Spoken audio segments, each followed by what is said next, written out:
All right, we are live. Welcome everyone to the second edition of the Bitcoin Beach Grants, focusing today on workshops having to do with Bitcoin education for circular economies and also onboarding merchants. So, really excited to have some really great uh, entrepreneurs, thought leaders, doers in the Bitcoin space today. But we'll first start off by just talking about the grant a bit, maybe even answering questions, talking about the grant, how it works, why are we doing it, how does the evaluation work, and just talk a little bit about what's the broader mission, what's the big why here. So I'll introduce first of all Scott Wolf from the Federation of Bitcoin Circular Economies to tell us a little bit about what you guys are up to. Thanks, Miguel. Hello, everyone, and thanks for joining us today. Those of you who are joining us live, or if you're watching back the recording of this, thanks for tuning in. Again, my name is Scott Wolf. I'm the coordinator of the Federation of Bitcoin Circular Economies. I'm based in Toronto, Canada. Also up here, my other role is with the Bitcoin Coalition. So we're a sort of broad-ranging organization that got started just this year, as a matter of fact, 2024, to help with adoption and use of Bitcoin across Canada.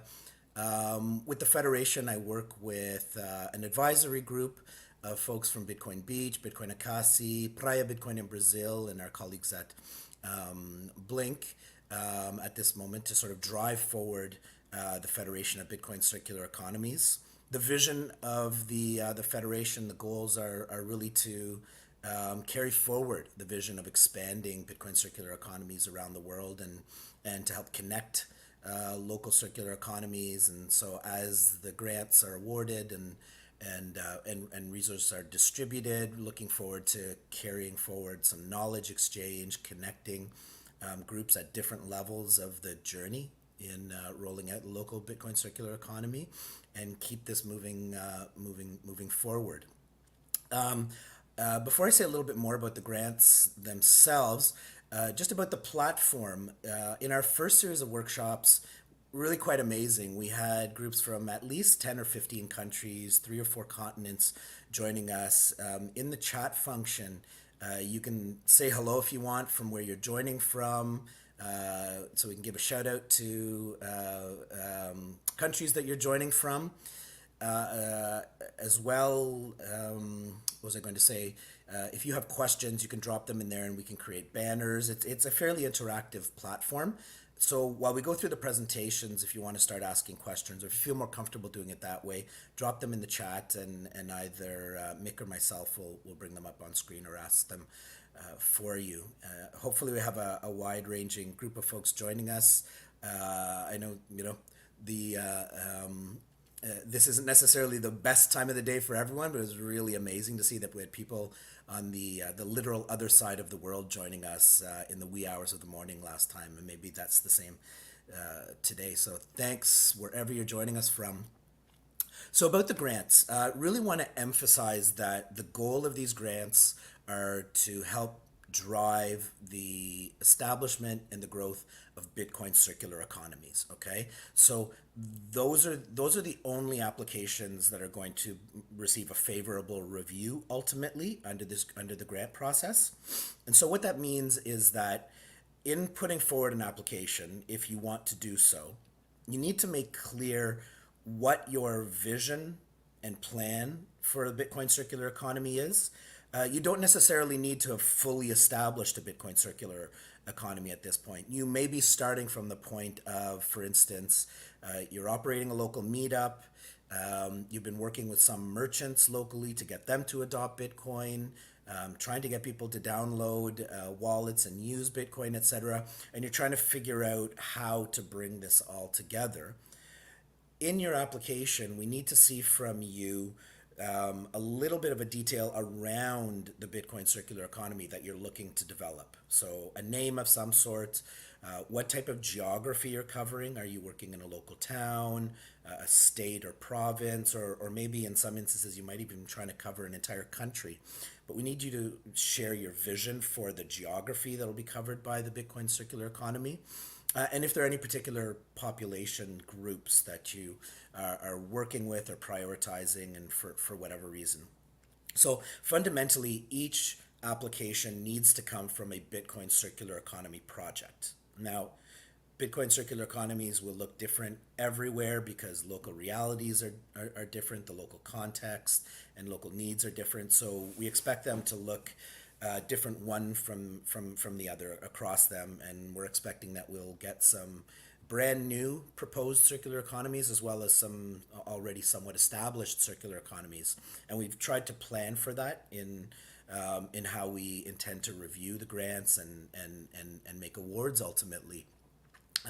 But again, we will not be funding individual projects that are about hosting a meetup, about an educational initiative, about writing a book or producing a video, etc. If that's the exclusive focus of your application, okay? So those sorts of activities, hosting a meetup, etc., all those sorts of activities, if those are what you identify as being the key activities to help move forward your local circular economy project, by all means include them, because you can't do everything, and it's Bitcoin circular economies are a composition of various components: meetups, educational initiatives, merchant onboarding, public visibility through art, etc. So if your focus is on supporting some of those activities as part of the circular economy movement in your local area, of course include them, but please be clear how it is that they connect to the Bitcoin circular economy. Okay, so the key components that we're going to want to see in the applications are really, what is the vision of the circular economy? Again, the area, the geography you are covering, any populations you're focusing on. We're going to want to see some sort of proof of work. What have you done so far locally in terms of increasing education, adoption, merchant onboarding, etc. So anything that you can provide in terms of that proof of work, even if that's really that you've just made the rounds in town and you now have two merchants accepting Bitcoin. Please include those details and share with us what your sort of vision is for growing the Bitcoin circular economy. Then we're going to want to see specifically, you know, what activities you would like to have funded through the grant, and a bit of a breakdown of a budget in terms of how you would intend to use the 1 million sats or the 2 million sats, for instance, that you might be applying for. Is it going to be to host, two meetups and to give, each individual, for instance, 250 sats when they download a particular wallet and getting them to use it, etc. So break out the expenses that you are hoping to receive through this. It doesn't need to be budgeted down to the smallest detail, but we want to have a rough, like, you don't need to say that you're gonna purchase 10 bottles of water and two shawarmas or something like that in the application. Just that we're hosting a meetup, an educational session. This is to cover food and so forth. Give us a rough sense, just so we know what would be funded. And if you could describe for us how this will help you move forward the circular economy, like why what you're funding is a particular pressure point in terms of building out the circular economy and how it will help you to move forward. Again, what we're really looking to do is to help you grow from either 0 to 1 or 1 to 2 or 2 to 3 in terms of the development and growth of the circular economy. So help us get a sense of why this is a good investment in this effort and how it will drive adoption, use, and the circularity of Bitcoin use in your local community. I think that covers the main points I wanted to go over. We're really Awesome. excited about having applications come in. The deadline for applications is June 19th, so there's still time. We will have the third workshop with speakers on May 29th, And then on June 5th, we're intending to host a Q&A session. So if you're midway through your application process or just getting started, you want to ask questions and help troubleshoot some issues, we'll be available for that. So I Awesome. will throw it back over to Mick, and we'll get going. Thanks so much, Scott. Absolutely. And just to clarify and add to what Scott's saying around the importance of showcasing your vision for the circular economy in your community, your idea, your proposal, your proof of work. The best way to do that is by sharing it on your project on Geyser. So, for example, there are quite a few here that have done incredible proof of work. For example, let's take Bitcoin House Bali, community development, education, and circular economy. They've created a very in-depth, thorough history of the purpose of like how the vision, how the spark of the idea came out. By the way, Scott, could you go on mute because I hear the reverberation of my voice. I'm going to drop off the stage right now. Awesome. All good. So yeah, so really thinking about explaining what the vision of the project is, and then providing also perks if needed, that people can purchase, and as you can see, just the amount of photos and proof of work involved here, as well as the actual rewards. And even entries, right? Entries are just a really good way to showcase updates, and also the type of, like the link to Twitter, and just the type of work that you are doing, week by week, month by month, to show really the impact that it's having. So this is really, really powerful way to tell your story, while at the same time start receiving contributions. As you can see here, Bitcoin House Bali raised $10,000 just in the last few months. You can also kind of start creating this list of people that follow you, that want your project to be successful and to go live. Even small contributions of 21 sats with the photos of the people contributing helps to kind of cultivate that proof of work through time. And that will really work as in a cumulative effect that it can have as you go. So again, it's through your project that you can tell your story, that you can help start kind of bootstrap your project through community funding, through people that your family, your friends, and of course then also apply for the Geyser grant, or in this case the Bitcoin Beach grant. So hope this makes sense. Again, if you have any questions, let us know. But it's pretty straightforward to kind of create entries, to create rewards, and you just have to be a little bit creative, a little bit thoughtful of like, what can I give back to the community that is contributing towards my project. And yeah, that's a bit about Geyser grants. Maybe I will leave out now a few minutes just if there's any questions. Would be great to hear from anyone. Feel free to leave comments in the private chat, in the comments section. Here we have Hey from Bali, Indonesia, Diana. We were just showcasing you. We have Love from Canada, from Sazal, from the Geyser team. And we have people from Argentina, Haiti, Tampa Bay, Uruguay, Dominican Republic, Ghana, and yeah, it's amazing. Just like the sheer global nature of this movement, it's amazing to see in real time. So guys, without further to do, let's kick it off and start talking about education and Bitcoin circular economies, the role that education has in welcoming, kind of connecting to the local community, connecting the local community to Bitcoin. And sort of in the past few years, there's been a lot of interesting tools that have emerged to simplify the process of education about what is Bitcoin, what is money. And one of the key pillar organization has been Mi Primer Bitcoin. So here to join us, we have John, CEO of Mi Primer Bitcoin. Great to have you here, John. How are you doing? Hey, I'm good. Good. How you Great. doing? Fantastic. Great to have you here. So without further ado, I'll leave it to you. I'll give you, 20, 30 minutes to kind of give your, by the way, great shirt. Love it. Thank you for that. Yeah. And so just go ahead, tell us, how did Mi Primer Bitcoin get started? And just, yeah, go for it. And we'll kick it off later with some more questions. So I'll leave Yeah. it for you. Great. Thank you. Yeah, thanks for having me. Thanks for building Geyser.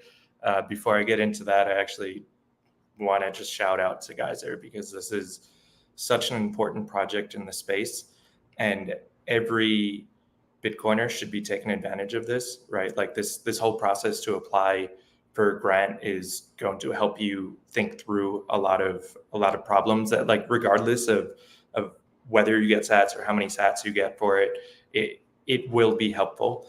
And to have a platform like Geyser that allows you to pretty easily turn proof of work into sats, the fuel that will turn that into a reality, is huge, right? Like, this is something that I'm wearing this shirt. I'm wearing this shirt, which is rare for me because I'm very particular about not wearing logos and brands of companies, because me from our Bitcoin, I'll get into this, but me from our Bitcoin, we place a really, really high value on independence and impartiality. And this is an exception because Geyser isn't out there to, tell you how to use Bitcoin a certain way that PS is the way that they receive profit from, right? They're not here to bias you into thinking about Bitcoin a certain way, using Bitcoin a certain way. They're just here to enable, right? And that is rare, and we should champion that every time we see it. So shout out to Geyser. Thanks, Mick. Thanks to the whole team there Thanks so for much, doing John. this. I really appreciate it indeed. And really looking forward to the presentation. Let's do it. Yeah. Yeah. And one last thank you to, or I guess two more, Scott at the Federation and Bitcoin Beach for sponsoring this. Like, it's amazing to be part of this community, right? There's just so much cool stuff happening. But yeah, a little bit about me from our Bitcoin, my first Bitcoin. So I'm the founder. This is a Bitcoin education nonprofit. We began in El Salvador in 2021. And now we have, I guess I could say, a presence in about 30 countries around the world. But what we like to say is El Salvador is the focus, the mission is the world. And so, as many of you probably realize, 2021 in El Salvador was a special time and place because that was when the first nation state adopted Bitcoin as a legal tender. So the project was, so to back up a little bit more, the project was conceived as a way to help fix a broken incentive structure that is holding the world back, right? I think that we are on the wrong path. We're heading towards disaster. And a big part of that is because we don't have control of our own lives. We don't have agency in our own lives. And that creates some really negative second and third order effects.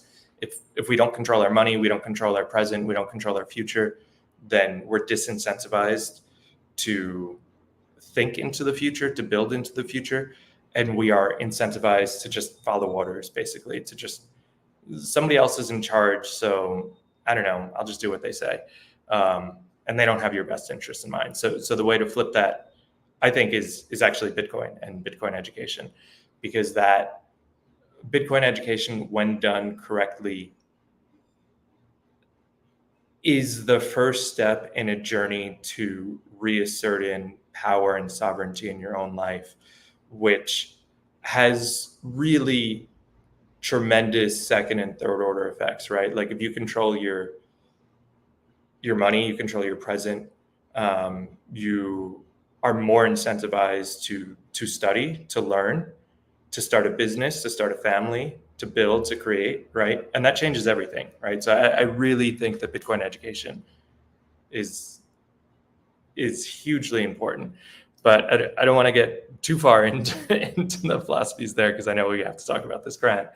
So Me Premier Bitcoin, we began in 2021 here in El Salvador. This is just a unique moment in human history here, 2021 in El Salvador.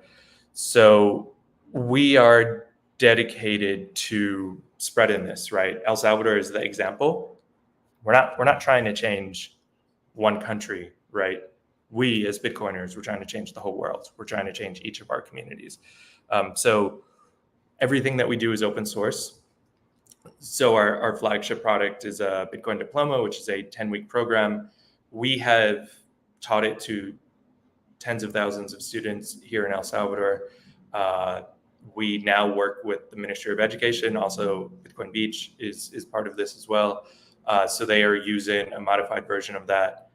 And we are training the teachers to be able to teach Bitcoin in their schools. We've trained 97 so far.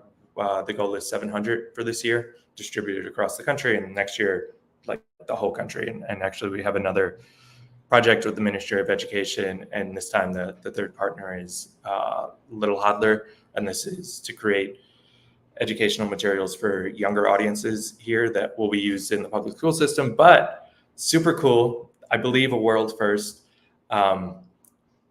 It will be open source, right? Everything that we're creating for the Ministry of Education here, for them to use in the school system here, will be open source, so it will be available to anybody in the world. So yeah, that's a little bit about Me Premier Bitcoin. We don't just have the Bitcoin diploma. We also have other classes. We have intro classes. We're developing business classes focused around mining, but we're just focused on education, right? And many projects have found it useful to use some of these materials. That way they don't have to reinvent the wheel. They could put more of their energy into onboarding merchants or hosting meetups or so many other things, right? We try to make it as easy as possible for them to do the education component. It is, if you go to our website, which is myfirstbitcoin.io or meprobitcoin.io, there's a link. You could download the Bitcoin diploma on our GitHub. You could find it in 20 plus languages that it's been translated to. So very likely this is a resource that could be helpful to your project, whether it's a circular economy or otherwise. So I want to get with that out of the way, what Me Premier Bitcoin is, what we do. I'd like to move on to the main topic here, and then at the end there'll be time for questions, right? But the main topic is, why is Bitcoin education important to circular economies? And that is the relevant topic for people that may be applying to this grant. Education is the base layer, right? Like that will help, that will aid everything else that you do. So, whether it's onboarding merchants, that's a good example. And El Salvador is actually a really good example for this. If you just put emphasis on onboarding merchants, for example, and you forget about the education component, then you might convince them like, hey, you'll get more business, so put a sticker up and use this app. And maybe they won't get as much business as they anticipate. Maybe there'll be some issue with the way that they're accepting Bitcoin, and then they'll stop, right? There are so many businesses here in El Salvador that put that sticker up in 2021 and maybe still have it up. And you go in there now and you ask to pay with Bitcoin, and you get some responses here like, oh, sorry, the network's down, right? It's like the network is not down. You clearly do not have, a good base layer of education. If you did, then you would understand that. I don't know what the problem is, right? But it's not that the network is down, right? They're misinformed there, and that is a very common thing here in El Salvador. Probably more in El Salvador than other places, but I think El Salvador is really important for Bitcoiners everywhere because in a lot of ways we are living in the future here, right? This is what is happening here in El Salvador. I think will follow in many other places, and a lot of the details will change. There might not be a legal tender law, but in terms of like adoption, in terms of like more merchants accepting, in terms of like more meetups, more activities, all those things, um, clarity with regulatory compliance and all those things, like El Salvador is pretty literally leading the way there. And what we see here, problems that we see here, we'll probably see in the next place unless we talk about them and unless we solve them now. And lack of education was and is a problem here. I think it is a problem everywhere, right? It's something that we could always improve on. So education isn't sexy, right? It's not, I don't know, it doesn't get the same attention as some things like put in, Bitcoin accepted here sticker in a store. Like that's great. That's super visible. Like people just walk by and they see it. And like to teach someone about Bitcoin in the back of the store or in a class and kind of, outside of the public eye, people aren't walking by and seeing it. It's not as sexy. And I think because of that, it isn't emphasized as much as it should be. But again, it's the base layer. So for other things, like say meetups, right? That's probably another thing that circular economies often will do is they'll host meetups. What we try to do here is we try to incorporate education into our meetups. And we find that to be really successful for, our end goal is adoption. Our end goal is to like push adoption forward and pull the future closer. And so an example of that would be tonight, Pizza Day. Happy Pizza Day, everyone. Tonight we're having an event, pizza, right? Here in San Salvador, which is the capital of El Salvador. It's a place called La Classica, which is pretty well regarded. It wins awards every year. It's regarded as the best or one of the best pizza places in El Salvador. And they will start accepting Bitcoin tonight at the meetup, right? And why? Because this is motivation for a business. Like, hey, we want to have an event and we want to bring a bunch of people to spend their Bitcoin, but you have to accept Bitcoin. We'll send people to train your staff. So, and we basically taught them the Bitcoin diploma so that they're well versed on Bitcoin. So they won't have that issue where the network is down, and that's why they're not accepting payments, right? And another story with meetups and why education is important there. Another business called Honolulu, we had a meetup there, a similar sort of thing. They started accepting Bitcoin to host the meetup, which is why we rotate every month to get more businesses involved. They had one that they learned about Bitcoin ahead of time. And then the owner asked, they got a lot more people and a lot more payments than they expected. So they asked the staff, like, hey, does anybody want to get paid in Bitcoin? And everybody raised their hand because they learned about it, right? It wasn't just this like fad, like a bunch of people came to the restaurant one night and spent Bitcoin. They actually learned about it and they wanted Bitcoin. So now they hold Bitcoin. So the staff holds Bitcoin. So we actually have a informal weekly meetup there now, and they have specials if you spend Bitcoin.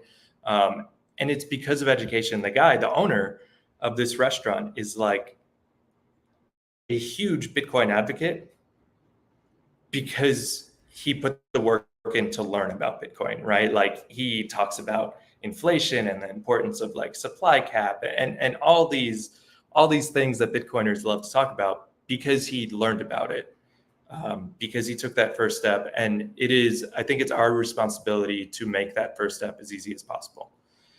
As educators, and we're all Bitcoin educators. All Bitcoiners are like micro Bitcoin educators. So I really want to underline how much education will amplify everything else that you do if you're getting started with a circular economy. Everything that you could do, the two examples that I brought up, merchant onboarding and meetups, and everything else, is amplified by education. There are businesses that accept Bitcoin one day, and then the next day they don't, right? That happens all the time. And if that's not happening in your area, it probably will, unless we solve this issue and we onboard merchants with education, not just like onboard them. Okay, great. So that is a pretty well documented phenomenon. Another phenomenon is educated Bitcoiners, right? People that learn about Bitcoin, that actually learn about Bitcoin. I'm not talking about somebody that buys like an ETF stock or whatever, like somebody that actually puts in the work. Maybe they read the Bitcoin diploma, maybe they read the Bitcoin standard, whatever. They put in the work and they learn about Bitcoin. Maybe they have a friend that helps them, and that friend could be you. They don't go back, right? People don't learn about Bitcoin, really grasp it, really understand it, get some Bitcoin, and change their mind. That doesn't happen. That is not something that happens. And that's a testament to the power of education.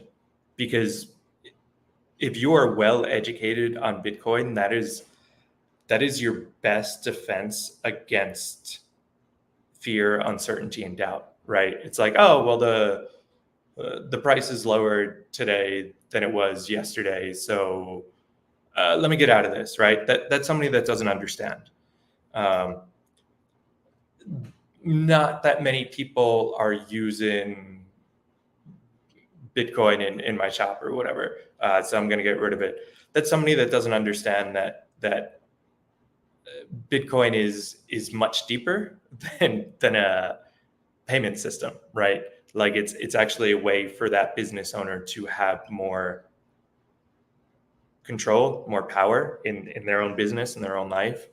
And if they understand Bitcoin, they're happy however many customers they get. They're not thinking about like, oh, well, how many customers do I get? Like, how often is the network down or things like that? Or, is the price higher or lower than yesterday? What did I don't know, some mainstream media personality say about it on the news today? Like, you're really vulnerable to all of that without education. And all of that will touch everyone, right? Like everyone will be touched by these different things that will put fear into them if they don't have the knowledge to counter that, to push back against it, to know that's not the most important thing.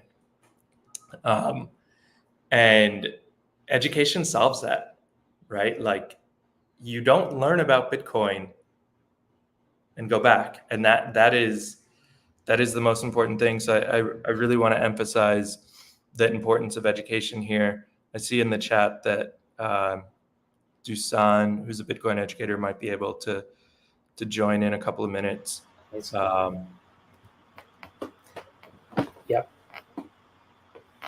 I'll share them the link. But that's fascinating, the example you provided there, and I love the point around vulnerability. It's a really good point. It's like a place of vulnerability. If you don't know what you have, how important, how valuable Bitcoin is, you're going to be attacked. Is there a service vector? Yeah. So I'm curious about the impact so far of like of the education that you guys are providing in terms of creating circular economies in your communities. I'm sorry. Could you say So that again? the impact, if you could see maybe even like allegorically some examples of like how the education you guys are providing is enabling circular economies. Yeah. Yeah. So a lot of people, so within Me Premier Bitcoin, we really think of ourselves as a empowerment project, right? It's like Bitcoin education is just like the surface layer, right? Behind that is empowerment. And there are many people that we've experienced here, Salvadorians, that we've taught about Bitcoin and then have gone on to not just accept it in their business, but like really encourage it. So encourage their supplier, their distributor, like other people along that chain to take the course, right? And they're like, hey, take this course, and then they take the course, and then they end up interacting, and maybe they accept Bitcoin for payment, and then they have Bitcoin on their balance sheet, and then they buy some supplies with it. So it's I don't know how we want to define circular economies, like if that would qualify as more like a neighborhood rather than like a city or a town. But on these smaller scales, these like Yeah, micro yeah, circular economies, yeah, it's actually something that we're doing. So we have an open house. We have a house that we use as a office and school, and we have an open house every Tuesday. And at the end of the open house, we just go out into the neighborhood and spend Bitcoin, right? And that's actually been super useful. A lot of businesses that accepted Bitcoin but didn't understand it and didn't really get a lot of like payments, now they're asking like, hey, when can I learn more? I want to take this class. Like they're getting into it more, and there's been a lot more interest just super locally, just near our house, um, for Bitcoin education, because it goes hand in hand, right? Like accepting Bitcoin as payment or using it as payment goes hand in hand with education. People are very prone to issues of trust and uncertainty and fear when it's talking about money, and education solves that. yeah. Absolutely. It's terrifying. Like we forget as Bitcoiners, we live in our little bubble. It's terrifying to imagine someone who's got no idea and hearing this word and it's about money, and yeah, the gut reaction is no, right? And so education helps. And just to reiterate what you said around what is Bitcoin, implement Bitcoin as well. Just it's amazing to me that in a little in a short course, you guys can compress information so well that you can go from like a person like me that spent probably thousands of hours of learning what is money and like unlearning everything I've been taught about that to actually in just a couple of hours, or even in 10 hours, having a very deep understanding of what is money and why is Bitcoin a very good form of money. So yeah, that's really important. So what have been some of the challenges that you guys have encountered in terms of getting people in and taking that first step towards education, or is it best when it comes organically from their side? Yeah, it's best when it comes from them, right? Like, we're a little bit, well, we're a lot unique here in El Salvador. So there's tons of inbound demand, right? Like more than we could keep up with. We have, when we launched the Bitcoin diploma, then it's a 10-week program. Um, we set a really ambitious goal to double it every 10 weeks. So double the number of locations that it was taught in, number of students. And that was 2 years ago. And we continue to double it every 10 weeks. And that's on, it could be more. We just like, this is as fast as we could go. Right. So El Salvador is unique because it's legal tender. So there's high interest. But one thing that we try to do is we try to make it as easy as possible. So we have meetups at places that Salvadorians go to. We advertise it in Spanish. We speak in Spanish there, right? We try to make it as welcoming as possible for people who are new to Bitcoin to join. We do it at places that they would go to anyway, right? We've had classes just in parks here on nice days that people could just show up and like, oh, I'm just in the park. Let me learn about Bitcoin here. So we try to make it very accessible, and we try to make it very interactive.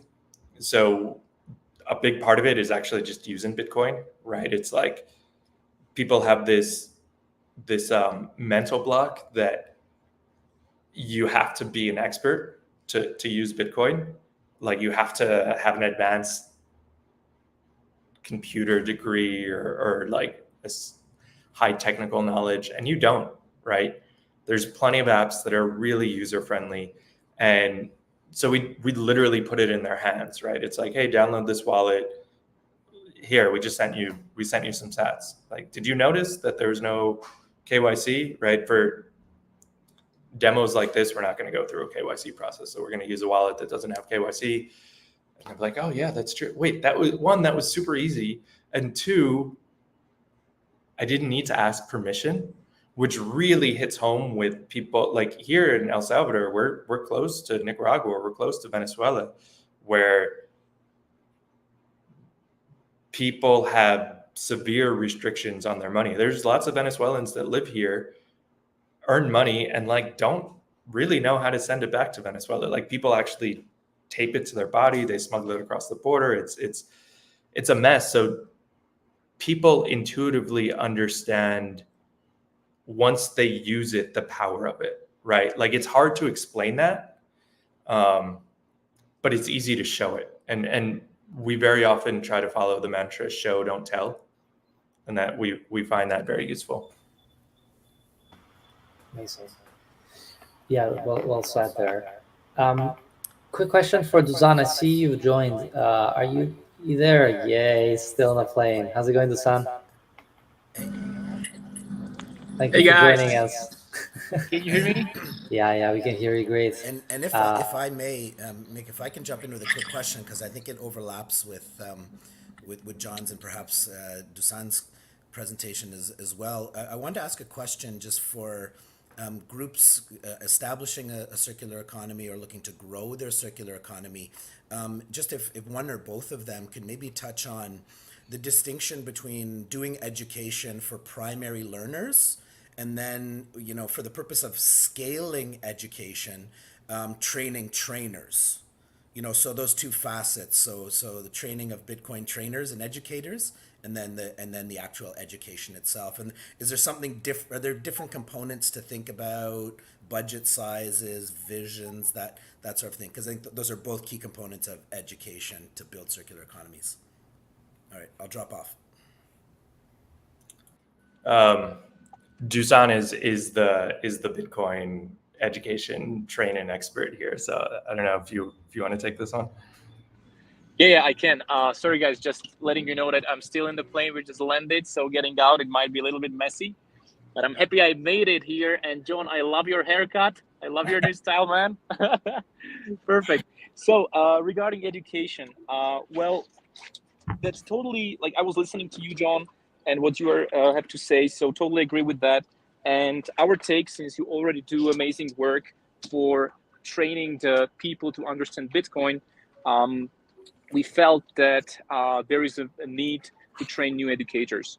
So that's why we started a project called Bitcoin Educators Academy, which we piloted actually in El Salvador and Slovakia. So I was there in January. I loved the atmosphere there and the educators and people from Mid-Premier Bitcoin. They were amazing. So right now, actually, tomorrow I'm going to Hungary to do it, and I see a big demand on that. People want to get into education. The Bitcoiners feel like it's necessary to educate, and we would love to train educators to get soft skills on how to become better in explaining things, handling objections, and anything related to communicating Bitcoin better. So that's definitely our mission here. and we want to build on everything that John and Midmer Bitcoin is doing. So I think it's very, very complementary. Fantastic. And just to also piggyback on that, maybe just Dusan, if you want to give us, obviously, I guess you've done really well at introducing Bitcoin Educators Academy. Is that the primary way you are supporting education, or is there also something that you might want to say about Amity as well?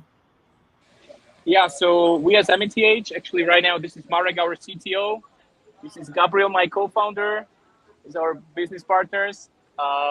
So our main mission of education is basically we have a Bitcoin education academy on Roatan in Honduras, and we have a benefit of having a jurisdiction where Bitcoin is legal tender as well, just like El Salvador. And also the first jurisdiction when Bitcoin is a unit of account, so you can run your company on Bitcoin. So we are teaching Bitcoin diplomas there on the island, already doing, I think, 6 or 7 parallel graduation right now. So Susel is finishing up 2 classes at the same time. We actually onboarding a new Bitcoin educator, Fidel, that will be continuing Susel's work. So we do a lot of work on the island of Roatan, training merchants to accept Bitcoin, and working closely with kids and schools there. And since I'm from Slovakia, I do a lot of education in Europe, Slovakia, and Czech Republic. Amazing.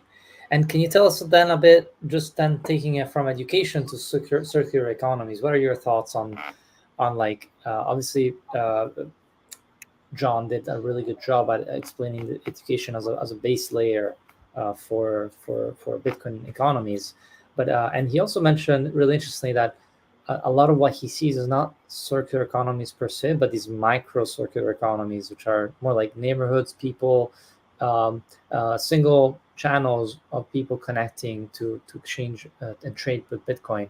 What's your experience in Roatan and the other places you've been in terms of the creation of the circular economies? Yeah, we came to Roatan, and basically there was nobody using Bitcoin there. There were maybe one shop accepting Bitcoin. So we came to a place. Sorry, guys, it's a bit noisy. I'm sorry for that, but I Oh, hope good. No, you hear me it's well. perfectly fine. Perfectly fine. I can hear. Okay, Yeah. wonderful. So we really expected that, once we settle shop there, people will be like, "Yay, I want to learn about Bitcoin."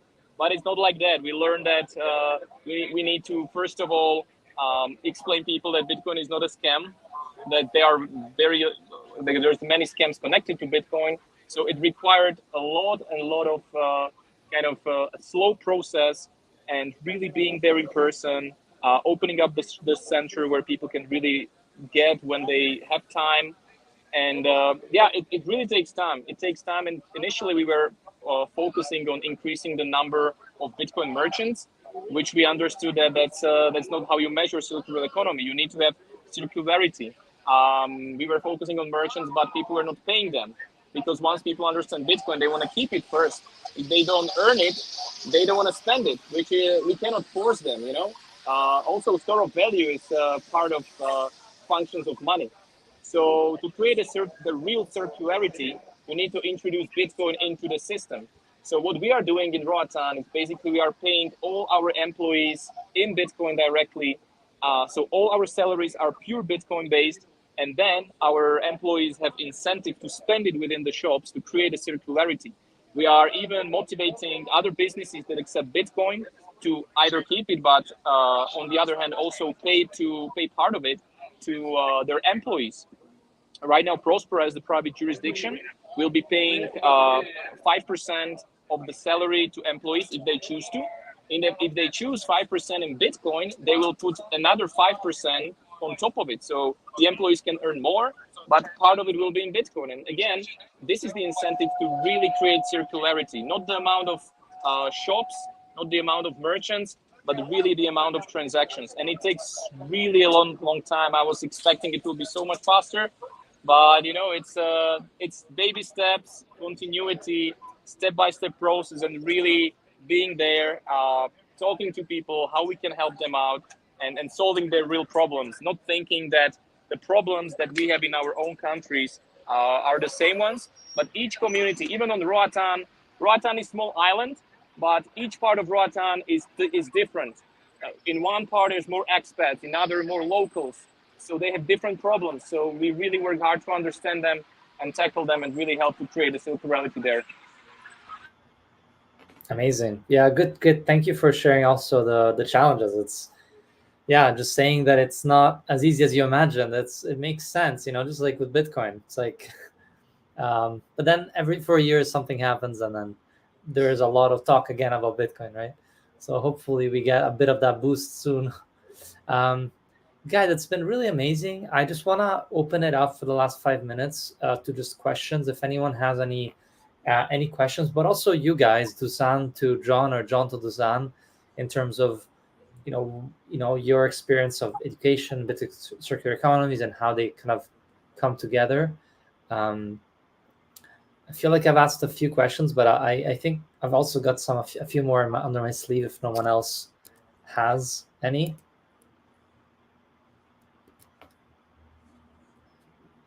I think I'm seeing no hands here. I'm seeing Dusan is frozen, so I might go to John here. Yeah. And so I think, man, it's been really, really interesting. And in terms of Dusan point of bringing Bitcoin into the system, what are some of the strategies you guys are employing or seeing that work? Because it's hard if you're educating people that you're not necessarily paying, right? What are your thoughts in terms of integrating Bitcoin into the system? Yeah. So just use Bitcoin as much as you can, right? So we have about 20 paid staff here in the country, and we only use Bitcoin. We only accept Bitcoin. We only pay Bitcoin. So we pay salaries in Bitcoin. If we want to print books, like we're only going to work with a print shop that accepts Bitcoin. But our teachers and staff here, because we pay them with Bitcoin, they become like these ambassadors for merchant adoption just naturally, right? Like you don't have to tell them to do it. They just do it on their own because all of their money is now Bitcoin, right? And they have to buy groceries, they have to get gas, they have to do all these things. And they have to do it in Bitcoin now because 100% of their salary is in Bitcoin. So they become these little ambassadors for it. And that starts with, like, I love what Dusan said about, adding a bonus to the salary if they receive a portion of it in Bitcoin. So it's just getting it out there as much as possible. So a lot of the work starts to take care of itself after a certain point, right?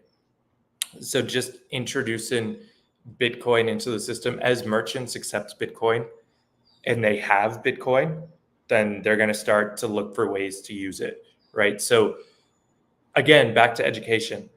Without education, every single business, this is probably 100% of businesses that accept Bitcoin, that don't understand Bitcoin, immediately convert it to dollars or whatever the local currency is.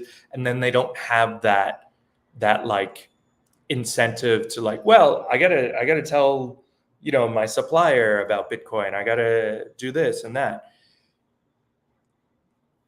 The shop owners that, for most apps, you could toggle it. You could immediately convert it to dollars or whatever. You could keep 100% Bitcoin. You could do 50-50, whatever.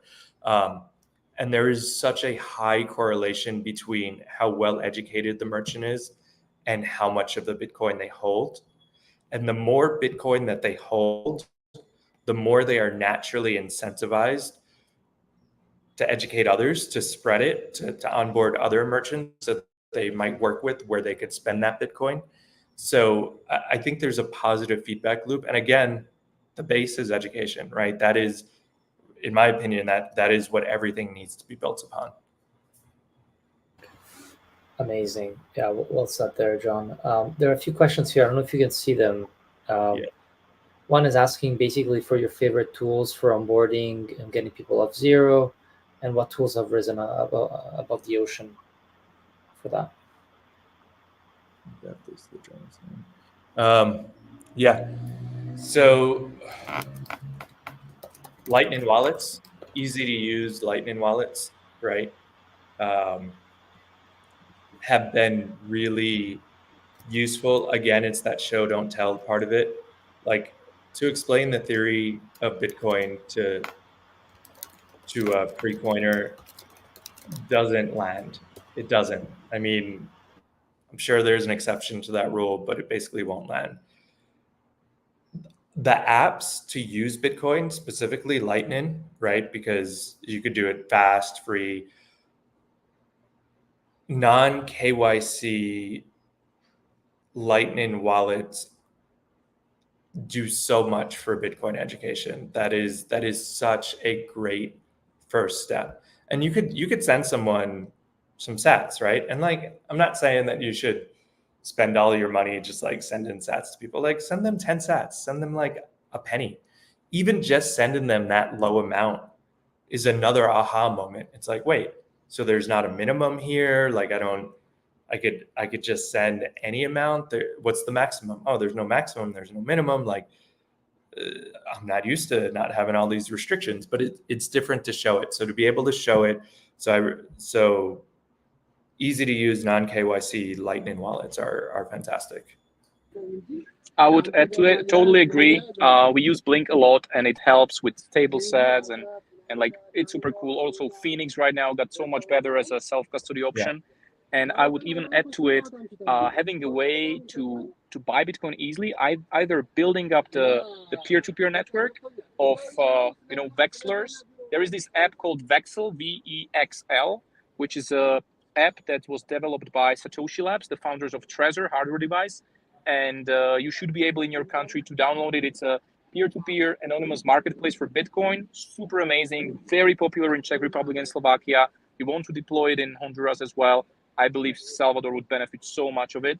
And we recently received a Bitcoin Lightning ATM in our academy, and that works beautifully as well. Because having the full experience of people coming to a community center and being able in 10 minutes to buy Bitcoin, set up a wallet, buy Bitcoin, and pay with it for the coffee, that's like a game changing for them. And this concept actually was developed in Czech Republic in Parallel Polis, one of the first Bitcoin or crypto centers ever in 2014. It was the only place in the world that accepted only crypto, nothing else. You couldn't buy a coffee for fiat, only crypto. And the whole idea of the cafeteria was basically for people, like the idea was to have such a good level of coffee that people would be willing to go over the friction of setting up a wallet, buying Bitcoin in the ATM and using it. So in the end, they have the full experience. And giving them this experience is a huge game changer. It really sticks in their heads, and they feel it. They tell their friends about it. And we have people coming with families and friends like, hey, I use this Bitcoin here. Come with me and try it out as well. So for a couple of hundreds of dollars, you can have a Lightning ATM in your circular economy, and having this whole process of really setting up wallet, buying Bitcoin, spending it. It's wonderful. Yeah, that's a great point, and I want to piggyback on that quickly. So we have, I think it's available internationally, but there's actually a local startup here, K1, that they have Bitcoin ATMs, Lightning ATMs, and the one that we have in our house only accepts coins, right? So like it's for educational purposes. It's, you have a quarter, you have like 10 cents, and you put it in and you could buy Bitcoin. It's a very easy process. And to incentivize that, we actually have an arcade machine where you could play all these video games, and the cost to play is 21 sats, right? So it's like a marginal cost. It's basically free, but you need Bitcoin, and the ATM's right next to it, right? So like, just put a nickel in there, and then you could play. You could buy like a bottle of water that we have there for 21 sats. Like, it's incentivize people to spend Bitcoin and give them an easy way to obtain it, right? And put them right next to each other. That is like education by doing, right? Learning by doing. Totally. Love it. Yeah, let's get these Bitcoin games everywhere, so people pay with sats, and yeah, it's gonna be a process, but we need to start creating tools people can actually use Bitcoin with, not just hodling. Hodling is fantastic, but let's start using Bitcoin for other stuff as well. I mean, it's pizza day. This is a great day to celebrate actually using Bitcoin, right? We wouldn't be here Absolutely. By the way, I ordered my pizza. It should be on its way. I might have to eat while we speak later. So just FYI. Look, guys, thank you so much, John. Really appreciate your time, and of course also Dusan. It was so dynamic with you there, with the moving background. It's like, thank you for that. Really, thank you for Guys, joining. Bitcoin no, I'm doesn't sorry. stop. Bitcoin education doesn't. No, no, no. That's not your fault at all. So anyway, thank you so much for making it, guys. We're now gonna Guys, one take. more thing. One more thing I would like Go to for take it. on, and Last this was things from you guys. I prepared a presentation in the plane, and I really wish that I could really sit down with a laptop and just go through it, but maybe next time. But one important thing for circular economies that I would love to share, and that's that, guys, when you're building circular economy, please think about the sustainability as well. Because we founded Parallel Polis in 2017 in Slovakia, and I hear myself. Can you can you turn off It's the? Scott. You need to mute. Okay, so and we based the center, the crypto at the time, crypto center, on volunteers. And sadly, one of the main point of failure after a few years was that we burned out. There was no monetary involvement. There was like it really, we started like 30 people. In the end, we were like 5 people running it, and it failed. It was very sad. We put a super amount of energy into it. Right now, when we're building the Bitcoin Center on Roatan, we first starting to do the mining to make sure we can sustain ourselves for some time. So, guys, really, when you're building a circular economy, think about how you can make sure that you can sustain yourself for a long time, either cooperating with miners or getting some sponsors or figuring out how you as a community can help and sustain yourself. And also, we do a lot of free education, but we also do paid education on the island, because I feel after years of education, like there is this saying, if people don't pay, they don't pay attention. So really think about, if people can pay just a little amount, that they will take it seriously. It makes so much difference for them as well, because they treat it completely differently when they pay at least a little amount of it. So really have this mindset of sustainability, because you're going to put so much energy into making sure people understand Bitcoin. It will be very sad if you will not sustain it, if you run into existential problems. So definitely have this in mind and try to figure it out. Don't be afraid to ask for help to other circular economies, to John, how they are solving it. And this is the very, very cornerstone of making sure that we can sustain for years. Great points, That's Dusan. awesome. Oh, And just to maybe pop in. John, just to answer the question that's been raised here. Yeah. Yeah. So the Bitcoin diploma, the 2023 version, so we try to update it every year. The 2023 version is translated into Italian already, and lots of other languages. That's on our GitHub, which you could find just from our website, myfirstbitcoin.io. The 2024 translations, actually, literally yesterday, we just released the Spanish translation. So I believe English and Spanish are the only ones we have for 2024, but we expect Italian is underway already. We expect a lot more in the next weeks to come out. And if you are interested in helping with that, with translating, then send us a DM on Twitter. And we have a variety of different work groups for people that are working on translating into different languages. Amazing, guys. Really good job. Thank you so much, John and Dusan. Yeah, If and you I guys just are want to good, jump in yeah. to say thank you as well to both, and Dusan especially. You're a champ, brother. That was amazing to do this from a plane and a bus. So thanks so much. And we can find a way, if you want to share those slides, or if you really think you'd like to do the presentation, to add that on somehow, so we can connect about that. But thank you so much, both you and John. Thanks so much. I'll drop back Thank you off. guys for inviting us. It was a pleasure. Greetings from Ethiopia. All the best. Yeah. Enjoy the Yeah. injera. Thank Ah, you, yeah, guys. Guys, thanks. thank you guys so much. We'll now call over the next speakers, which are the guys from Bridge to Bitcoin. We've got Christopher, got JD, and we are missing, though, Chris from Bitcoin Berlin. But maybe just to get us started, guys, welcome to the show. It's now really great to have you here. The agenda is to talk about to go from Bitcoin education for secure economies to the role that the role that um, uh, onboarding merchants, and therefore also probably educating merchants to some extent, has towards developing circular economies. And you guys are calling from the UK, which is obviously a really important place to be onboarding the world to Bitcoin. And then we also have a team from El Salvador. Hopefully they'll join us soon. And yeah, so without further ado, I'll leave it to you guys. You got 20 minutes to really talk about what you guys are building, and then the role and what you're doing to develop circular economies in your neighborhood or your area. So thank you guys as well also for joining, first of all. And, thank you, Mick, and thank you for the opportunity for having us on the call. Of course.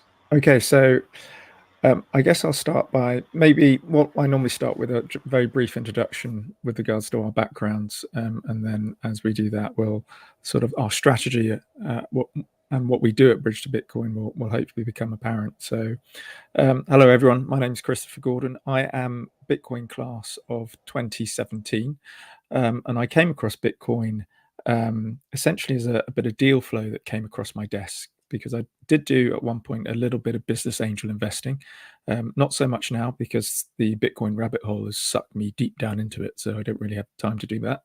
But it came across my desk as a bit of deal flow, and I instantly thought, oh, this looks amazing, this looks fantastic.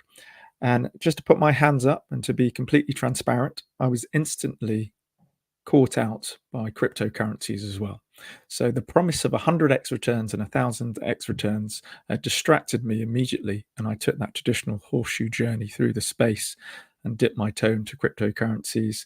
Well, not my toe, my foot, my calf, my leg, my thigh, probably waist deep at one point. But thankfully, I made a bit of money, but I lost a lot of money. And thankfully, I came back to my senses. And when I realized that the fundamentals of Bitcoin is where it stacked up. Shortly after that, about 2 years ago now, I met James, or JD, as you see him on the call, and also another chap called Simon. And I met those two essentially through Peter McCormack. And those who don't know Peter McCormack, he's a global Bitcoin podcaster, and he bought a football club in the UK. And this is a non-league football club, so the sort of lower or the lowest divisions of the football tiers in the UK. And shortly after he bought this football club, I went along to go and support him in this new team. And this is before he rebranded the club to what is now known as Real Bedford. And I remember arriving at this, it was an away match, and there must have been about 20 people at this match. So really early days, 10 of whom were Bitcoiners, and 5 of whom were Simon, our other co-founder of Bridge to Bitcoin, and his wife and 3 daughters. So really, really early days. We got chatting, as Bitcoiners do, and we chatted through the match, and we went to the pub afterwards and continued to chat until we got chucked out of the pub. And during these conversations, we realized that we had some common goals, in so much as that we wanted to live on a Bitcoin circular economy. And rather than go away and work in silo in our own jurisdictions to try and onboard merchants to enable us to live in a Bitcoin circular economy, we decided to combine our efforts, and therein Bridge to Bitcoin was formed. I think we've got very complementary skill sets, so James will shortly explain his background. But in Simon's absence, I'll explain what he brings to the table. So Simon is what I call a linchpin of the Bitcoin meetup scene in the UK. So when we first met just over 2 years ago, there were about 10 meetups, Bitcoin meetups in the UK. We're now looking at in the mid 50s. And Simon is very proactive with enabling those who are looking for a meetup in their area to start one up.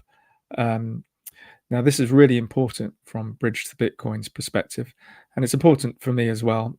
From my perspective, it's important for two reasons. Meetups, that is. Meetups are good for the soul. As a Bitcoiner, I'm sure you all remember that first time you finally connected in person with Bitcoiners. It's like a weight off your shoulders, isn't it? Because most of us live on the internet for a while, wondering if this is just some crazy Google algorithm that has led us down this path. And because our friends and family think we're all crazy, there's hardly anyone to talk to about it. And are these just bots we're talking to on Twitter, on the internet? And when we finally get to meet people, it's really liberating. It's a fantastic moment. So it's good for the soul, but it's also great for merchant adoption because it gives us hard numbers and data to take to merchants. And also, it connects us with this untapped customer base. And this is the secret sauce of what we do at Bridge to Bitcoin, because we don't actually, contrary to what a lot of people think, a lot of people say, "Oh, Chris, you orange pill business owners." That's exactly what we don't do. Or they say, "Oh, can we borrow one of your point of can we have one of your point of sale machines?" We say, "No, we don't have any point of sale machines. They're just off the shelf point of sale machines. Anyone can buy one. These are just essentially crappy Android phones with a huge markup." So yeah, we don't make any hardware. We don't make any software. We're essentially just a marketing consultancy. And what we do, because the solutions that currently exist, so any merchant solution that comes to the market globally goes into our basket or our suite of solutions. We're solution agnostic, and those that rise to the top, the UX and the UI are fantastic now. So to put in place a solution for businesses is incredibly easy from our perspective now. Thankfully, that's really great for me because one of my taglines is I'm the least technical person in Bitcoin, and I really am bad at technical stuff.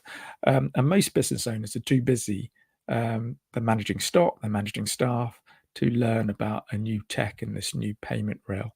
But thankfully, as I say, the UX and the UI, the solutions that come to the market are fantastic.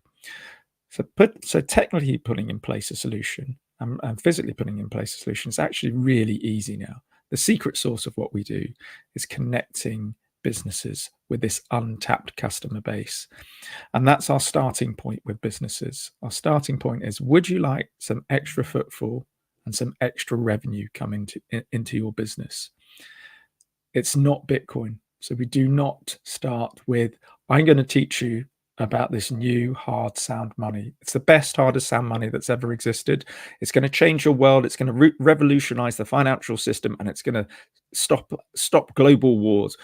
If we started with that, business owners will just think we're nuts and we're mad and we wouldn't get anywhere. But all businesses have one common pain point, apart from Bridge to Bitcoin. But I'll come back to that. And that common pain point is revenue. They're all looking for extra revenue. And by starting at this pain point, we can open our doors up to any business, that conversation to any business. And it's a very difficult proposition for business to turn us down when we say, would you like some extra footfall and some extra revenue?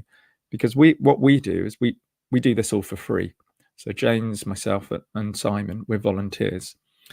And we also have volunteers across the UK, because shortly after we started, we had people approach us saying, "Oh, we'd like to come and work for you."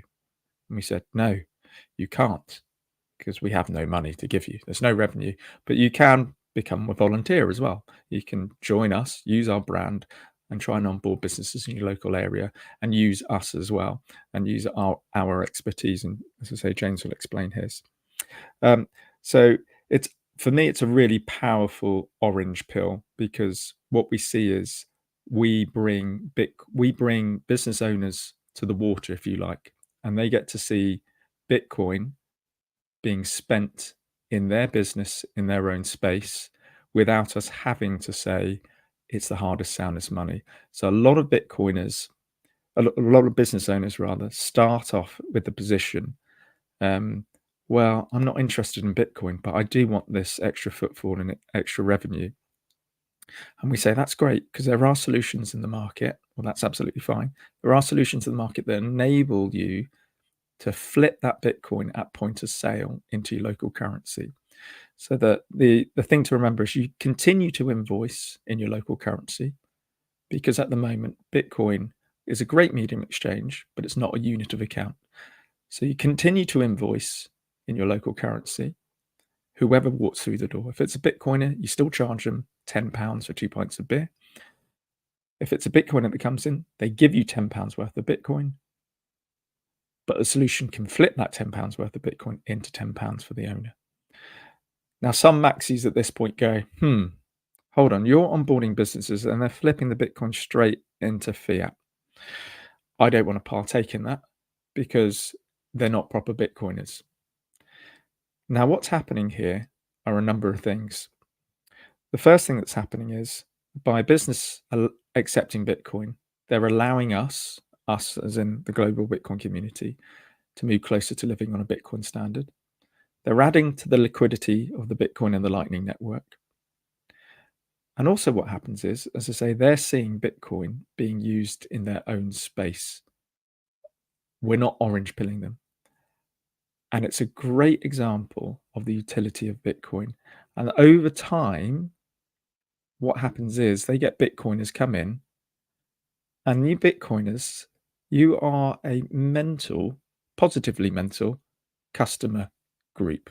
You're the best customer group that this customer's ever seen, because the catchment area for Bitcoiners is enormous, absolutely enormous. And then you're the most grateful customers this business owner's seen.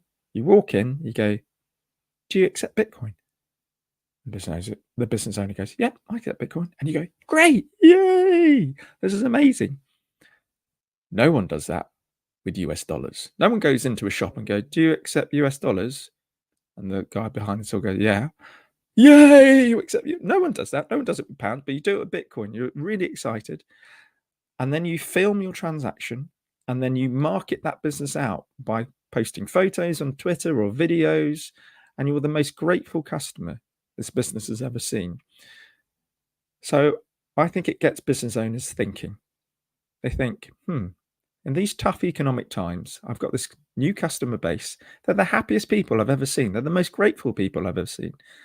And it either makes them go away and research Bitcoin, or they go and ask those Bitcoin customers about Bitcoin, or it's a combination of both. And what happens is, at some point, those business owners who are flipping the Bitcoin into local currency will approach us at a later date, maybe 3 weeks later, and say, James, Chris, Simon, is there any way we can keep the Bitcoin in the business now? And that's a great example. And that's actually happened with a business that James onboarded. And that's a great example of how it's a soft orange pill, or it's a great Trojan horse, by allowing business owners who are busy enough as it is, managing staff and stock and what have you, they can just see Bitcoin being used without us being evangelistic, if you like. So that's another one of my taglines. Let's normalize, not evangelize Bitcoin. The evangelization will come as a realization when they see it through their own lens, rather than us trying to force a lens or our eyepieces onto other people. But anyway, I could ramble on for hours. So James, I'm going to hand the mic over to you. Cheers, thanks, Chris. Hi everybody. I'm James. So so my background. Well, so first of all, my age. So I'm the oldest of the three co-founders. So I'm 55, but I'm also the youngest Bitcoiner. So I didn't discover Bitcoin until 2020. Until that time, I spent 20 years working in financial services, and I'm an accountant by profession. I took early retirement in 2020. I was 51 at the time. And I did a research master's degree in finance and accounting to keep me entertained for the first few months of early retirement. And what I actually ended up researching, not that I was expecting it, but it's how the course panned out. I ended up researching Bitcoin and gold. So I finished that at the end of 2020, and I thought, this is really interesting, actually, this Bitcoin stuff. So I'm going to spend some more time in a non-academic way learning about it. So in 2021, I started doing all of the kind of real world learning of listening to podcasts and reading books and articles, and just catching up on all of the stuff that isn't you can't really cite in academic papers, but you can give you all of the real knowledge. And by the end of 2021, I'd sort of reallocated a reasonable amount of my retirement pension assets into Bitcoin, because I'd realized that the things that I thought were really valuable for the next 40 years might not turn out to be quite as valuable as I thought they would be. And then I thought, okay, so am I done? Have I finished this? Do I just sort of, play golf, watch daytime TV, sit in the garden, get on with the rest of my life? And I thought, well, actually, it's so interesting, this technology, that I'm going to go and see if I can meet some other Bitcoiners maybe, and just get a feel. Maybe there's something that I can get involved with. So yeah, and I've been listening to Pete McCormack's What Bitcoin Did podcast, and so I was aware of what he was doing with Bedford FC as it was. So I popped up to Bedford to watch a match and met Simon, and then I went to the away match the second time, and Chris was there. And so the way I look at it is, I'd worked in finance systems, so I'd always had one leg in finance and one leg in IT in my career, and I'd ended up sort of running finance systems for quite a large sort of financial services firm. And one of the things that I'd learned over that career was that it's always the last mile that's a problem. That last mile might be the integration into the source systems, or it might be the integration into the training and the people using the system, and then out to other systems. It's always the last miles. The bits in the middle usually work really nicely, but what doesn't work so well is that last mile. And for me, the one thing that was bugging me was that I've got the Bitcoin, but why? I don't want this reliance on fiat money as a way out. In other words, every time I want to use my money to purchase goods and services, which is what money's for, I have to convert it to fiat and then go and buy the services. I didn't want that. So for me, it was about completing the last mile of Bitcoin, is about getting that merchant adoption. And so, as Chris said, we kind of, it's called Bitcoin Circular Economy generally in Bitcoin, but it's that kind of completion of what it needs to, of how it needs to perform. So and also having met Simon and Chris, and we agreed that we wanted to do this. We agreed that the meetup scene was really important, as well as a kind of way of being in touch with the market for the merchants. Chris went back to Surrey, where he lives, and set up Surrey Bitcoin Meetup. I went back to Berkshire, Reading in Berkshire in the UK, and set up Berkshire Bitcoiners. Simon had already got his local group up. And so 2 years ago in the UK, we had 10 meetup groups when we met at Bedford 2 years ago. Today, there are 55 meetup groups in the UK. So you can see that kind of the marketplace has dramatically increased and now spans the length and breadth of the UK. There are a couple of gaps, but we're working on that. And that's really critical. And then we've also on social media with Twitter and Telegram and WhatsApp into other groups as well, sort of Bitcoin adjacent groups. We can talk about and publicize the merchants that are accepting Bitcoin. We've got all of the maps now, btcmap.org. We've also got our own map for the UK in Bridge to Bitcoin, and we have an online layer there, because on BTC Map, because of OpenStreetMap's data rules, you can't put online businesses. But so in the UK, we can also deal with online businesses, and we just drop the pin sort of vaguely in the area of where the business is, but it's a layer that says they're online businesses. So these kinds of mechanisms of promoting businesses is really what it's all about.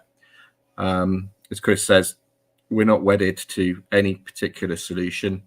There are always a number of solutions that we actively promote, and the ones that we choose for a given business depend upon that business's particular circumstances, whether they're online or a physical site or a combination, the level of understanding, or from 0 to 100, or on Bitcoin if there is 100. And so we'll choose how many staff they've got, how many sites they've got. There are all sorts of factors in that business that determine, from our perspective, what we think, what we recommend as the best solution for that business. So yeah, I'll leave it there. That's me. Thanks, James. I think we've lost Nick. Have we lost Nick? Here I am. Amazing. Thank you guys so much. This is a really good introduction, talking about the misconceptions of right, of onboarding merchants, like what it's really like, what it's all about, and then the connection also with the broader kind of communities that you guys are seeing pop up around England, which is really really interesting. So based on your volunteer work of reaching out to all these different merchants around the country, um, again, two question: is it more like they pull you in? Is it more push or pull?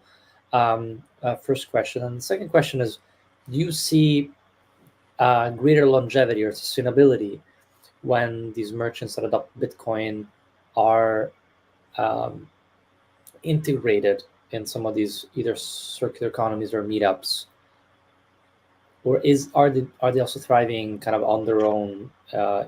If they just accept Bitcoin, people will come naturally, even if they're not part of a meetup or community. So, with regards to the push or pull question, Mick, so we're in the fortunate position now because we've got a lot of exposure and we've been around for a couple of years now. We get a lot of referrals to us. We get a lot of people sending businesses our way saying, oh, I've spoken to my local pub, coffee shop, whatever it might be, and they're interested in accepting Bitcoin, and they'll pass their details on to us, or vice versa. So we're getting businesses come to us. What we also do, however, and this is really fun as well, we also have a booth at trade shows, so normal trade shows as opposed to Bitcoin conferences. So at hospitality industry trade shows, so pub trade shows or coffee shop or restaurant trade shows, and they're really good fun because they're kind of like a meetup / speed dating / orange pilling on steroids, because we pitch up a booth with all our bridge to Bitcoin stuff, and we get business owners, and they're at these trade shows because they're looking for something different. They're looking for something that's going to help their business, so they're already primed, if you like. And we get to speak to business owners and essentially orange pill them in a roundabout way. So we're not directly trying to orange pill them, but we're bringing Bitcoin to them. We're going to them in that regard, but we're in the fortunate position where we're getting a lot of people come to us. I would say, however, that we're still really early. I know it's a cliche in the space. So if there's anyone listening here who does go, well, I'd like to do that because I'm not technical, I'm not a dev, but I think I can go and speak to my local businesses. Bear in mind, we're still really early and it's still a numbers game. So if you look at the adoption curve, I think we're still in that innovator stage. Maybe we're in the early adopter stage, but we're really early at that curve. So what that means is, when we're looking at the psychology of people you're speaking to, and this includes business owners, that adoption curve spreads. That is the same for them. So you'll have some business owners who are at the other end, they're laggards. You'll have some business owners who are late adopters, and some who are the majority. But the important to remember is, if they're in that second half of the bell curve, what you say to them might make sense. And they might get it, but because of their psychology, because of the way they are made up, they're not going to do it until the people before them in the bell curve are doing it. So it's really important to remember that. So it's another way of saying low-hanging fruit. So when you get to a business owner and they're just not interested, they just might not be ready yet. So what we're doing is we're looking for that tiny section of that bell curve, those innovators in society, those innovating, thinking business owners. And you can normally spot them once you met them, because they've tried lots of things in their business. They're quite open to trying other things. They're the business owners that pivots, that looks at new products. They try lots of things. So yeah, it's a numbers game. So if you go out knocking on doors, just bear in mind, I think, James, you often say 1 in 30 might say yes. So yeah, bear that in mind if you do go knocking. Obviously, now we're getting a lot of referrals to us. Those 1 in 30 has kind of been self filtered already. So a lot of the referrals that we get, it's almost 100% actually, isn't it? By the time we're on a Zoom call with a business, I mean, when was the last time? Actually, it's a question to Chris, but it's interesting that we're not asked this question. When was the last time we had a call. And bear in mind, the last few weeks, we've been having like 3 or 4 calls a day with different businesses. We're onboarding them literally live on Zoom so that they leave and they can now go and start accepting Bitcoin. Well, when was the last time we had a call on Zoom and the business owner said, well, actually, it's not for me? I mean, I think you're right in terms of we're lucky in terms of there's the filter that comes before they get to us. So yeah, we personally haven't, because the volunteers or other Bitcoiners have already been that screened filter. them out. Yeah. Yes. But Mick, with regards to your question about sustainability, so with onboarding businesses, what we often say to business owners is this untapped customer base we're bringing to you is a very new customer base, i.e. it's small, it's tiny. We're really new in the space. Bitcoin is early. So there is this untapped customer base, and they're a great customer base. They will travel miles and miles, more than your normal customers. But there aren't that many of them yet. So it's not going to affect your bottom line that much. And that's really important to remember. If your business is a failing business, it's highly unlikely by accepting Bitcoin, your business is suddenly going to be okay. Your business really needs to stand up on its own legs by itself. And accepting Bitcoin is just going to bring in this additional customer base. And Peter McCormack calls it the cheat code. And just to add to that, yes, accepting Bitcoin is the first step of the cheat code, in so much as you open your doors to this untapped customer base.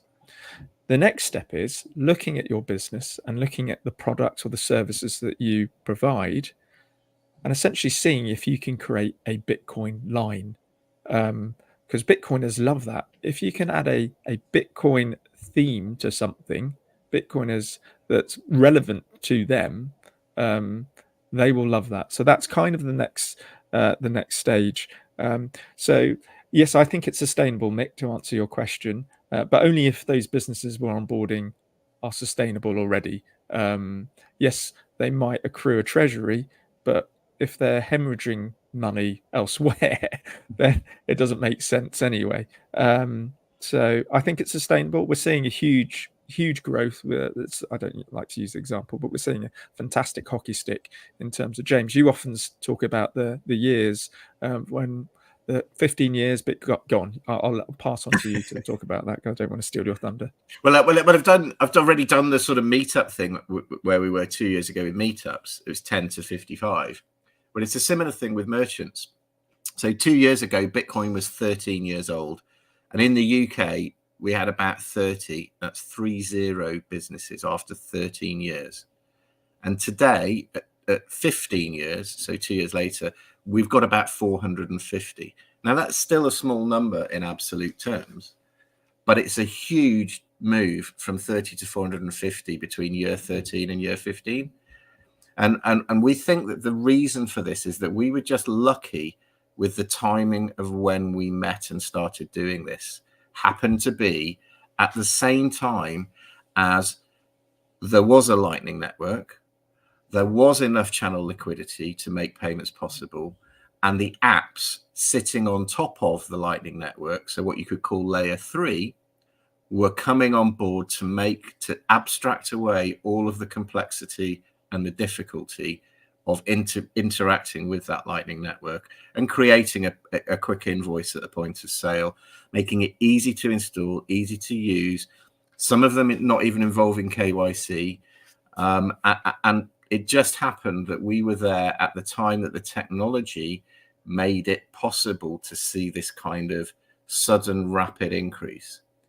And my view is that this is just the start, that this increase, because we're constantly seeing new apps, new solutions, new ways of new services or differences in how these apps are produced. So the interface between the user experience and the Lightning Network, and potentially we're expecting, ultimately we're going to see this on other layer 2s, whether they're Fedi Mints or eCash or even Liquid. You know, we're not worried as long as the solution is genuinely open Bitcoin And we don't mind if it's a proprietary solution in some ways. I mean, we'll advise if it's custodial, that there's a risk, and the business will then need to keep an eye and make sure that the amount of money that they're holding a custodial Lightning solution doesn't exceed their risk tolerance. And we talk to them about taking it off at the stage that it does into self-custody. And we give them video links to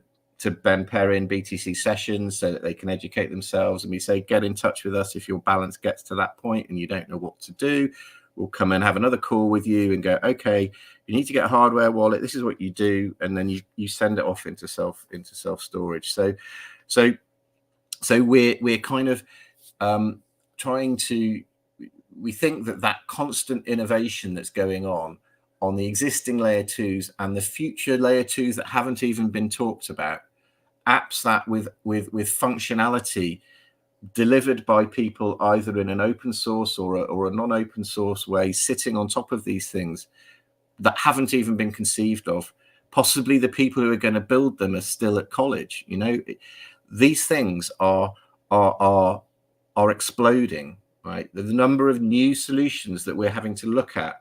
I mean, our backlog, I mean, the issue we've got probably is that the backlog, our ability to actually have a scope across all of the solutions that are coming is probably getting out of hand. We probably are not going to be able to continue necessarily to have 100% coverage because there's just so much happening. I guess in a similar way to if you were thinking about the internet in the mid-90s, and as the various companies were opening up and the solutions that were coming on board, you would have ended up having to kind of keep limiting your scope or focus because it was just getting too expansive to cover everything anymore. And that's what I think, which is a good thing, because other people will come in and, you know, we support other people in other countries. We share our ideas with similar people with similar ideas in different countries, share our techniques, our knowledge.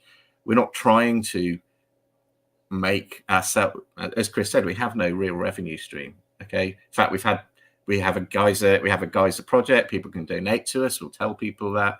You know, we've had a couple of awards from Geyser as well over the last couple of years. It's been very helpful. Helps to pay for some of those trade shows that Chris mentioned.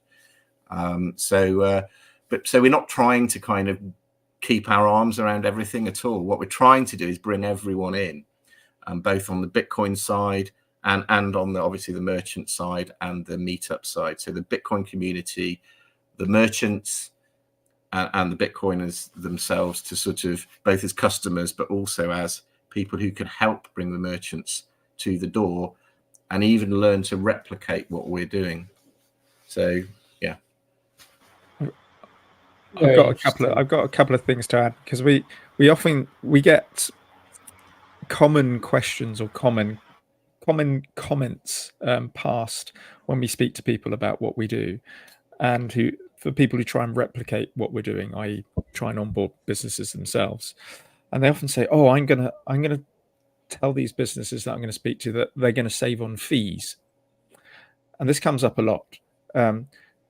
So because the fees are less on the Lightning Network, and this is what we advocate for smaller ticket items like coffees and so on, use the Lightning Network. And they go, yeah, because there are no fees, or they're very low fees on the Lightning Network. So I'm going to go to these business owners. I'm going to say, you're going to save a whole load of fees. And we say, hold on, stop there. You're technically correct. The Lightning Network fees are low, and relatively much lower than the fees that some of these small merchants will be paying on the legacy systems. However, it's important to remember that when you start accepting Bitcoin, excuse me, what you're not doing is you're not asking that business owner to try and then orange pill all their customers. What you're doing by accepting Bitcoin is you're opening your business to this untapped customer base. So those low fees or zero fees that you are paying when Bitcoin customers come to pay on the Lightning Network, that's all on additional revenue that's coming. Your regular normal customers are going to carry on as normal. So they won't actually be saving any fees. What's actually happening is they'll be paying far less fees on these new transactions that'll be coming in. So it's just something to bear in mind when people go and speak to business owners. The point at which you'll see fees being saved will be when we're moving towards a hyper Bitcoinized world, and when we're seeing those normal customers start to go, actually, I'm going to start paying in Bitcoin now. But the positive is, by accepting Bitcoin, what they'll have is hopefully a Bitcoin accepted here sticker on the door or on the till and on their website, or both, or one or the other. And what it does, it normalizes Bitcoin. That's one of my taglines: normalize, don't evangelize Bitcoin. And it's creating a touch point for those normal customers who will hopefully also go, you accept Bitcoin? Oh, okay, so it's a real money. It's real, is it? And the business owners go, oh yeah, we accept it, much like we accept Visa, MasterCard, American Express. And it helps the laggards and the late adopters see it in a normal light. And I think that's a really powerful grassroots movement by having Bitcoin accepted here on every high street. So yeah, something to bear in mind about the fees. I often hear that a lot. And also earlier on, I mentioned these point of sale devices. So a lot of people say, or a lot of business owners say, oh, well, we'll need a new point of sale machine if we can't integrate it into our current system. So we'll have to have our normal point of sale machine for US dollars or British pounds, and then our Bitcoin point of sale machine. And as I said earlier, these are crappy Android phones, in actual fact, with a huge markup.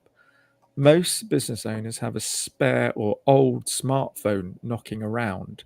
So you could just use an old smartphone. So just to show you as an example, should have had that ready. So here is a point of sale machine. Oh, let me get this one. Here is a point of sale machine, and here is my phone. They both do the exact same thing. But as a business owner, you don't need to go and buy one of these. They cost in the UK about £200. Just get an old phone out or an old iPad. Some businesses already have an iPad at the till already. You can just download one of these merchant solutions as an app onto that iPad or onto an old phone and have that by the till. A lot of people then go, oh, well, that doesn't look very smart. My customers are going to think that looks a bit dodgy.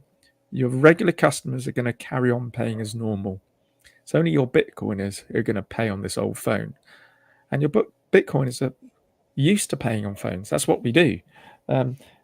If a business owner gets one of these out, what normally happens is the Bitcoiner goes, "Ooh, fancy! I wonder how big his stack is." So yeah, we're used to, but there's a bit of kudos to getting an old phone out and paying on that. It's very Bitcoin to use, reuse, and not throw away. I think. Exactly. Definitely. So yeah, there's virtually no. Well, there can be no capital expenditure required to accept Bitcoin, because you can just use old almost machines. almost every business we've onboarded has had zero capital. They've paid us nothing. They've had zero capital. The only investment they've made in this additional revenue is a couple of hours of their time. And as you say, Chris, what you've done, you've got your metric on that, haven't you? So I say, as soon as you get a Bitcoin customer walk through the door, because it hasn't cost you anything bar an hour or so with us, and that hour, James said 2 hours, most of the time is normally us just chatting about Bitcoin or chatting about them. As someone said earlier today, you have to understand their business, don't you? You need to understand your customer to make the recommendation. Yeah. And actually, a business owner said earlier today, when I asked him how the process was for him, he went, "Oh, it was really good. It was really quick. Yeah, it only took about 1% of the call to actually put the system in place, and we just spent the rest of the call just chatting about work, life, kids, family." Where was I? Oh yeah. So it costs you nothing. You use an old iPad and an old phone. We do it for free. The solutions that exist have no subscription. Well, most of the solutions have no subscription costs or sign-up fees or monthly fees. So as soon as you get a Bitcoin customer walk through the door, your ROI, your return on investment is infinity. Now, you try and get a better ROI from any other marketing company that walks through your door.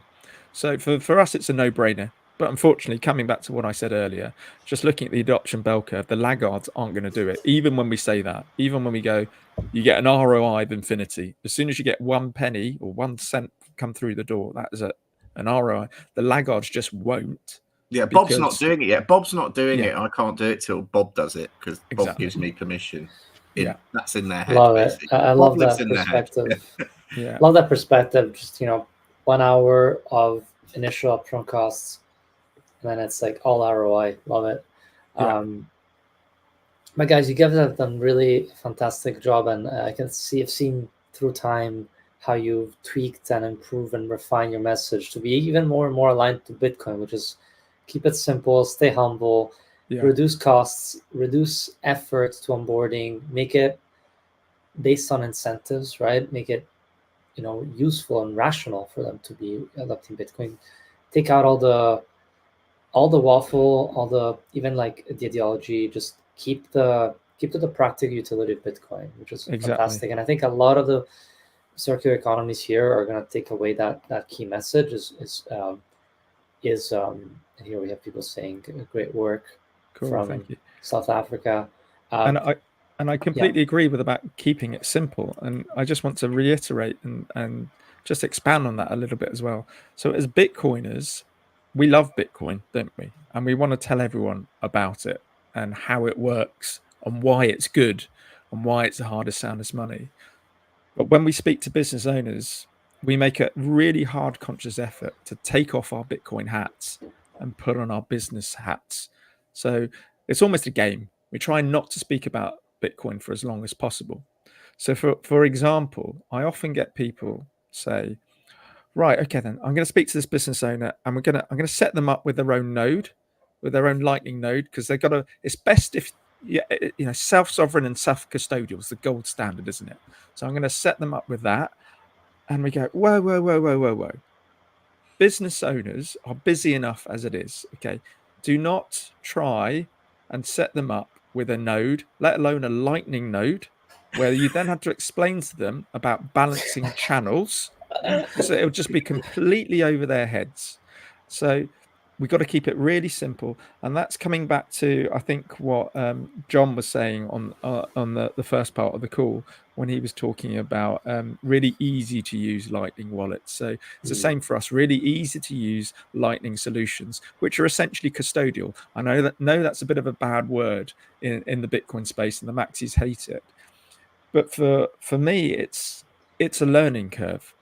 So they might start off with a custodial solution, but over time, like we all have, we move to a self-custodial, self-sovereign solution over time. Hardly anyone I know goes, right, Bitcoin, and then they go straight in with a cold card, Sparrow wallet. Most people start off with something like a wallet of Satoshi, which was mentioned earlier, has a little play with that, see how it works. And eventually over time, we get it and we become more comfortable because it's very easy for us where we are to go, yeah, this is the gold standard, this is where it's at. But I think it's important trying to remember where we all started from and how long it all took us to get to the position we are now. It's the same for business owners. So just go easy on them. I know it's really tempting to go in hard with your Bitcoin maxi heads on and go, right, I want the best, all singing, best self-custodial, self-sovereign solution, but everyone's got to take their own journey and do it in their own time. So Awesome. yeah, some of the solutions are custodial, but they move over time. I'd say Chris, pragmatism over purity. Yeah, Gotcha. What I'd say. Guys, I want we're gonna start wrapping up. So I want from you guys, both of you, to give me 2 minutes of suggestion to someone who's looking to start his own either meetup or even going further into turning a meetup into an actual circular economy of businesses and individuals using Bitcoin for commerce. Give us 2 minutes each to kind of talk about what advice would you give them. Cool. Great. Cheers, Mick. So yeah, a meetup's a great place to start because, as I said earlier, it's good for the soul and it also creates that customer base. And once you start a meetup, you might find there are some business owners. Normally, that's what happens. There are business owners with that meetup, and you can onboard within the meetup if you like. So if you're interested in starting a meetup, I would suggest you get in contact with our co-founder, Simon. So he's on Twitter as @HODLSolo. at HODLSOLO. So he'll run you through getting set up on Telegram, a Twitter handle. He's even got someone who helps you with a logo for your meetup group. So yeah, I definitely advocate for setting up a meetup group if you haven't got one already, because as I say, that creates a great customer base for you to take to local businesses. And then with regards to onboarding businesses themselves, I'm gonna give a shout out to Jimmy of Swiss Bitcoin Pay. His solution is one of our favorites.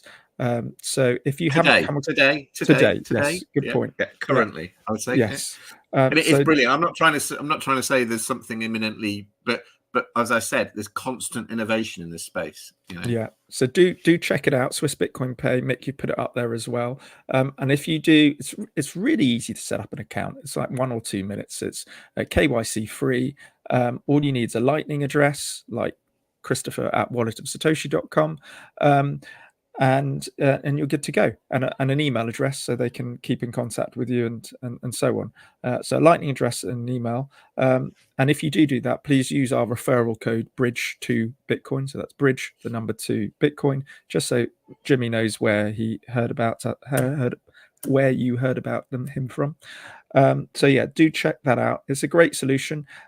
He's got point of sale solutions that you can have on your phone or your iPad, invoicing solution, APIs and plugins for e-commerce, and they flip as well. So they flip to euros, to Swiss francs. We did someone, I think it was today, they looked at those flipping into US dollars, or maybe that was yesterday, and getting a funny look from James.